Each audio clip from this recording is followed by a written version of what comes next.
So what are the implications of deprescribing?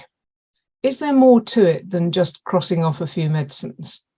There are numerous barriers and enablers, things that will help practitioners and patients to proactively stop a medicine. And what we need to do is we need to design strategies that address these barriers and the enablers. The thing is, there's no one size fits all. So what interventions really need to do is fully understand what the barriers and enablers are for the specific context that they want to increase deprescribing, proactive deprescribing. So, for example, is it in primary care? Is it in secondary care? Is it with older people? Is it with people? So, for example, I'm working on implementing opioid deprescribing in one ICS. And so we have very different barriers and enablers to proactive deprescribing compared to another project I'm working on, where we're looking to increase proactive deprescribing in the hospital setting with older people. So what we need to do as a research community, the NHS as an organisation, is really look to understand for each of these different sort of contexts and patient populations, prescriber populations, what are the key barriers and enablers, and then design strategies to address those rather than a one size fits all. So we really do need to harness behavioural science to address proactive deprescribing. I see. So where do pharmacists fit into all of this? Are they the people who should be doing the deprescribing? In 2018, we surveyed 150 hospital inpatients and their family members.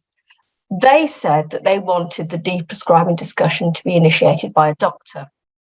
When we spoke to hospital pharmacists, they also said that they would prefer that the discussion was initiated by the doctor, and that they were happy to identify medicines that might require stopping to work with the doctor, and then for the doctor to then initiate that discussion. In contrast, as I mentioned earlier, I'm working with primary care teams to support opioid deprescribing. And I know that in many cases, this is being led by pharmacists, and they are initiating the deprescribing discussions. So there is no one size fits all, and this goes back to really understanding who the population are, what the medicines are that are involved, who are the pharmacists that are doing this, and then designing strategies that work for that context.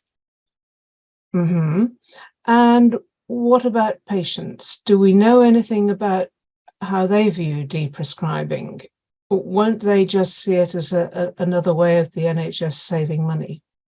So certainly prescribers have a misconception that patients are resistant or will be resistant to proactively having their medicine stopped. And that is a significant barrier to pharmacists, geriatricians, doctors across the board initiating deprescribing discussions. So we know that this is a misconception because when we surveyed 150 people, they actually said, we're horrified that you would keep us on medicines that might not be the right thing for us. So there is definitely an appetite for medicines to be stopped where the chance of harm outweighs benefit. Conversely, when we look at trials that have tried to increase proactive deprescribing, and deprescribing has been offered to a patient, in the majority of cases, they've been rejected by the patient. So there is that disconnect between patients saying, actually, we want to make sure that we're only on the right medicines, versus when they're asked, would they like to consider stopping, they opt not to. And we recently did an international survey of people so pharmacists, doctors, nurses, anybody with a role in deprescribing medicines, proactively deprescribing medicines.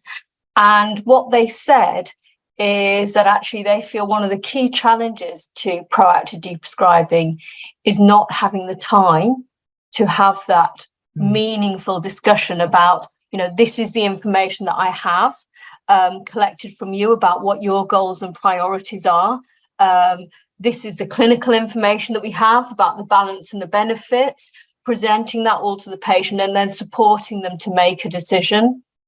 So they felt they don't have the time, and that also that in some cases don't have the skills to navigate that discussion.